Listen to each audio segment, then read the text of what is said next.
ತುಂಗಭದ್ರಾ ಜಲಾಶಯ ವಿಚಾರದಲ್ಲಿ ಮತ್ತೆ ಸಂಕಷ್ಟ ಎದುರಾಗಿದೆ. 75 ವರ್ಷದ ಹಳೆಯ ಜಲಾಶಯಕ್ಕೆ ಅಭದ್ರತೆಯ ಕಂಟಕ ಇದೆಯಾ ಎನ್ನುವಂತಹ ಪ್ರಶ್ನೆಗಳು ಮೂಡ್ತಾ ಇದೆ.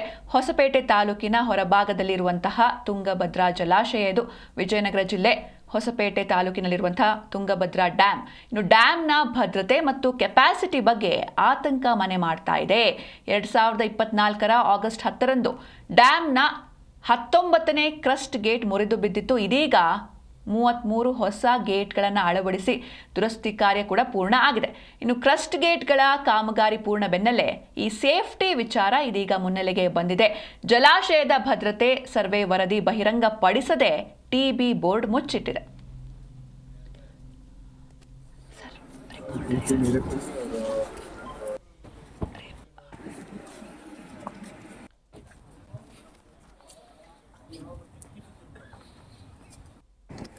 टाइम लगता है इसका मैं सबको हो जाएगा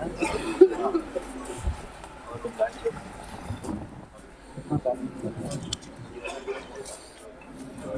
मेरे को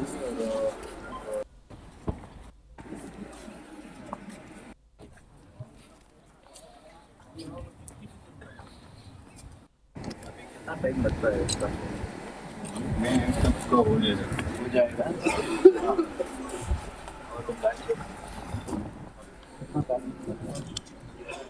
ಎಸ್, ಈ ಬಗ್ಗೆ ನಮ್ಮ ಪ್ರತಿನಿಧಿ ಮಂಜುನಾಥ್ ಹಿರೇಮಠ್ ಶಾಸಕ HR ಗವ್ಯಪ್ಪ ಅವರ ಜೊತೆ ಮಾತುಕತೆ ನಡೆಸಿದ್ದಾರೆ. ಬನ್ನಿ ನೋಡೋಣ. ಜೀವನಾಡಿ ದಕ್ಷಿಣ ಕರ್ನಾಟಕದ ಜೀವನಾಡಿ ತುಂಗಭದ್ರಾ ಜಲಾಶಯದ 33 ಕ್ರಸ್ಟ್ ಗೇಟ್ಗಳನ್ನು ಕೂಡ ಈಗಾಗಲೇ ಕೂಡಿಸಲಾಗಿದೆ ಅಂತಕ್ಕಂಥದ್ದು ಕೂಡ ನಾವು ತೋರಿಸ್ತಾ ಹೋಗ್ತೀವಿ. ತದನಂತರ ಚೈನ್ ಅನ್ನ ಅಳವಡಿಸುವಂತ ಕಾರ್ಯ ಕೂಡ ಬಹಳ ಬಿರುಸಾಗಿ ಸಾಗ್ತಾ ಇದೆ.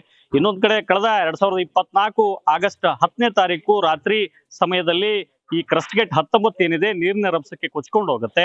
ಆ ನಂತರದಲ್ಲಿ ಒಂದಿಷ್ಟು ಬೆಳವಣಿಗೆಗಳಾಗ್ತವೆ. ಡ್ಯಾಮ್ ತಜ್ಞರಾದಂತ ಕನ್ನಯ್ಯ ನಾಯ್ಡು ಅಂಡ್ ಟೀಮ್ ಕೂಡ ನಿಜಕ್ಕೂ ಕೂಡ ಸಾಹಸ ಕಾರ್ಯಕ್ಕೆ ಕೈ ಹಾಕಿ ಸಕ್ಸಸ್ ಕೂಡ ಆಗಿರುತ್ತೆ. ತದನಂತರದಲ್ಲಿ ಟಿಬಿ ಬೋರ್ಡ್ ಕೂಡ ಒಂದು ಸರ್ವೆ ಮಾಡುತ್ತೆ. ಈ ಡ್ಯಾಮ್ನ ಏನು ಆತಂಕಕಾರಿ ಅಂದ್ರೆ ಸರ್ವೆ ಮಾಡಿ ಆದ್ಮೇಲೆ ಒಂದಿಷ್ಟು ಆತಂಕಕಾರಿ ವಿಷಯಗಳು ಕೂಡ ಬೆಳಕಿಗೆ ಬರ್ತವೆ. ಅಂದ್ರೆ ಈ ಭದ್ರತೆ ವಿಚಾರವಾಗಿ ಕೂಡ ಬಹಳಷ್ಟು ಚರ್ಚೆ ಕೂಡ ಆರಂಭ ಆಗುತ್ತೆ. ಯಾಕೆ ಆ ವರದಿಯನ್ನ ಅವರು ಎನ್ಕ್ಲೋಸ್ ಮಾಡ್ಲಿಲ್ಲ ಅಂದ್ರೆ ಡಿಸ್ಕ್ಲೋಸ್ ಮಾಡ್ಲಿಲ್ಲ ಅನ್ನುವಂಥದ್ದೇ ಕೂಡ ಬಹಳಷ್ಟು ಚರ್ಚೆ ವಿಷಯ ಆಗಿದೆ. ಇದೇ ವಿಚಾರವಾಗಿ ಮಾತಾಡ್ಲಿಕ್ಕೆ ನಮ್ಮ ಜೊತೆ ವಿಜಯನಗರ ಶಾಸಕರು ಆದಂತ ನಮ್ಮ HR ಗವ್ಯಪ್ಪನವರು ಕೂಡ ಇದ್ದಾರೆ. ಅವನ್ನೇ ಮಾತಾಡ್ತಾ ಹೋಗೋಣ. ಸರ್, ಈಗ ಬಹಳ ಚರ್ಚೆ ವಿಚಾರ ಡ್ಯಾಮ್ ಭದ್ರತೆ, ಇದಕ್ಕೆ ಈಗ ಆಲ್ರೆಡಿ ಆಯುಷ್ ಮುಗಿದಿದೆ. ಇದು ಬೇರೆ ಆಲ್ಟರ್ನೇಟಿವ್ ಜಲಾಶಯ ಮಾಡಬೇಕು ಅನ್ನುವಂಥದ್ದು ತಮ್ಮ ಮಾತು ಕೂಡ ಆಗಿದೆ. ಏನ್ ಹೇಳ್ತಾರೆ ಇದ್ರ ಬಗ್ಗೆ?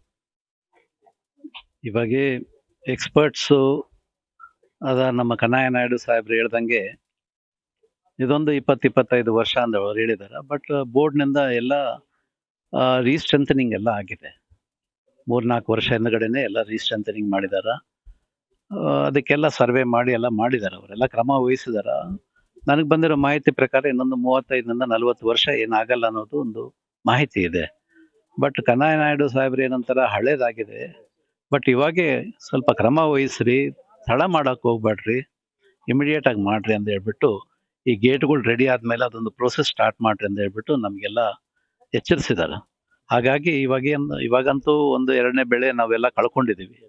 ನಮ್ಮ ರೈತರೆಲ್ಲ ಕಳ್ಕೊಂಡಿದೀವಿ. ಸ್ಯಾಕ್ರಿಫೈಸ್ ಮಾಡಿದಾರ ರೈತರು. ಅದಕ್ಕೆಲ್ಲ ಅವ್ರಿಗೆಲ್ಲ ಕೃತಜ್ಞತೆಗಳು ಸಲ್ಲಿಸ್ತಾ ಇದೀವಿ. ಪ್ಲಸ್ ಇವಾಗ ಫಸ್ಟ್ ಎಲ್ಲ 33 ಗೇಟು ನಮ್ಮ ಟಿಬಿ ಬೋರ್ಡು ಮತ್ತೆ ನಮ್ಮ ರಾಜ್ಯ ಸರ್ಕಾರ ಮತ್ತೆ ಆಂಧ್ರ ಸರ್ಕಾರ ಎಲ್ಲರೂ ಸಾಹಸದಿಂದ ಕಂಪ್ಲೀಟ್ ಆಗಿದೆ. ಈ ಚೈನ್ಸ್ ಕೂಡ ಬೈ ಜೂನ್ 15th ಎಲ್ಲ ಕಂಪ್ಲೀಟ್ ಆಗುತ್ತೆ. ಟ್ರಯಲ್ ಟೆಸ್ಟ್ ಕೂಡ, ಯಾಕಂದ್ರೆ ಇವ್ರಿಗೆ ಯಾರಿಗೆ ಕಾಂಟ್ರಾಕ್ಟ್ ಕೊಟ್ಟಿದೀವಿ 2 ವರ್ಷ ಅವರೇ ಮಾನಿಟರಿಂಗ್ ಇರುತ್ತೆ, ಗ್ಯಾರಂಟಿ ಇರುತ್ತೆ ಅವ್ರದ್ದು. ಸೊ ಯಾಕಂದ್ರೆ ನೀರು ಬಂದ್ಮೇಲೆ ಈ ಚೈನ್ಸ್ನೆಲ್ಲ ಟೈಟ್ ಮಾಡೋದೆಲ್ಲ ಅವ್ರದ್ದೇ ಕೆಲಸ ಇರುತ್ತೆ. ಹಾಗಾಗಿ ಮುಂದೆ ಬರೋ ದಿನಮಾನದಲ್ಲಿ ಏನು ಸಮಸ್ಯೆ ಅಂತೂ ಬರಂಗಿಲ್ಲ. ಬಟ್ ಹೊಸ ಜಲಾಶಯಕ್ಕಂತೂ ನಾವು ಇವಾಗ್ನಿಂದಾನೇ ಪ್ಲಾನ್ ಮಾಡಬೇಕಾಗುತ್ತೆ. ಸರ್, ಈಗ ಬಹಳ ಪ್ರಮುಖವಾಗಿ ತಾವೇ ಈಗ ಏಕೈಕ ಶಾಸಕರು ವಿಜಯನಗರ ಜಿಲ್ಲೆಯಲ್ಲಿ 5 ಜನ ಶಾಸಕರಿದ್ರು ಕೂಡ ಈ ಒಂದು ಡ್ಯಾಮ್ ಬಗ್ಗೆ ಬಹಳ ಕಾಳಜಿ ವ್ಯಕ್ತಪಡಿಸಿ ಪ್ರತ್ಯೇಕವಾದಂತಹ ಜಲಾಶಯ ಅವಶ್ಯಕತೆ ಇದೆ, ರೈತರ ಹಿತ ಕಾಪಾಡಬೇಕು ಅನ್ನುವಂತ ನಿಟ್ಟಿನಲ್ಲಿ ಕೂಡ ತಾವು ಮುಂದಾಗಿದ್ದೀರಿ. ಸೊ ಮುಂದಿನ ದಿನಗಳಲ್ಲಿ 5 ಜನ ಶಾಸಕರು ಸಚಿವರನ್ನು ಒಳಗೊಂಡಂತೆ ನಿಯೋಗ ತೆಗೆದುಕೊಂಡು ಹೋಗಿ CM ಮುಂದೆ, ಸೆಂಟ್ರಲ್ ಮುಂದೆ ಏನಾದ್ರು ಮಾತಾಡುವಂತ ಏನಾದ್ರು ಒಂದು ಐಡಿಯಾ ಇದೆನಾ ಅಂತ? ಇಲ್ಲ, ತಪ್ಪದೆ. ಇವಾಗ ಯಾಕಂದ್ರೆ ನೆಕ್ಸ್ಟ್ ಇವಾಗ ಕಾಡಾ ಮೀಟಿಂಗ್ ನಲ್ಲಿ ಬರುತ್ತೆ, ವಾಟರ್ ಡಿಸ್ಟ್ರಿಬ್ಯೂಷನ್ ಟೈಮ್ನಲ್ಲಿ ಇನ್ನೊಂದು 2 ತಿಂಗಳಲ್ಲಿ ನಮಗೆಲ್ಲ ಕೂತ್ಕೊಂತೀವಿ. ನಾವು ಕೂತ್ಕೊಂಡವಾಗ ಈ ಪ್ರಶ್ನೆ ರೈಸ್ ಮಾಡ್ತೀವಿ. ಎಲ್ಲರೂ ಕೂಡಿ 4 ಜಿಲ್ಲೆ ಸಚಿವರು ಮತ್ತು ಎಲ್ಲ ಶಾಸಕರು ಕೂತ್ಕೊಂಡು ತೀರ್ಮಾನಕ್ಕೆ ಬಂದು ಮುಖ್ಯಮಂತ್ರಿಗಳ ಹತ್ರ ಮಾತಾಡಿ ಮಾಡೋಣ ಅಂತ. ಯಾಕಂದರೆ ನನಗೆ ಡ್ಯಾಮ್ ನನ್ನ ಊರಿನಲ್ಲಿ ಇರೋದ್ರಿಂದ ನನ್ನ ಚಿಂತೆ ನನಗಿದೆ. ಹಾಗಾಗಿ ನನ್ನ ಕಾಷನ್ ನಾವು ತಗೋಬೇಕಾಗತ್ತೆ. ನಾನು ತಪ್ಪದೆ ಎಲ್ಲರಿಗೂ ಮನವಿ ಮಾಡಿಕೊಂಡು ಈ ಪ್ರೋಸೆಸ್ ಅಂತ ಇವಾಗಿನಿಂದನೇ ಸ್ಟಾರ್ಟ್ ಮಾಡೋದು ಒಳ್ಳೇದನ್ನೋದು ನನ್ನ ಅನಿಸಿಕೆ.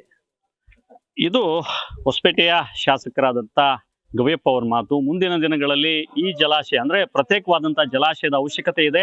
ರೈತರ ಹಿತ ಕಾಪಾಡುವಂತ ನಿಟ್ಟಿನಲ್ಲಿ ನಾನು ಕೂಡ ಎಲ್ಲಾ ಶಾಸಕರ ಒಂದು ಅಭಿಪ್ರಾಯವನ್ನ ಸಂಗ್ರಹಿಸಿ, ಸಚಿವರ ಒಂದು ಅಭಿಪ್ರಾಯವನ್ನ ಸಂಗ್ರಹಿಸಿ ಎಲ್ಲರೊಟ್ಟಿಗೆ ಕೂಡ ನಾನು ಸಿಎಂ ಅನ್ನ ಮತ್ತು ಸೆಂಟ್ರಲ್ ಸಂಬಂಧಪಟ್ಟಂತ ಇಲಾಖೆಯ ಗಮನಕ್ಕೆ ತರುವಂತ ಕೆಲಸವನ್ನ ಮಾಡ್ತೇನೆ ಅನ್ನುವಂತಹ ಮಾತುಗಳನ್ನು ಕೂಡ ಹೇಳಿರ್ತಕ್ಕಂಥದ್ದು. ವಿಜಯನಗರದಿಂದ ಮಂಜುನಾಥ್, ಜಿ ನ್ಯೂಸ್ ಕನ್ನಡ.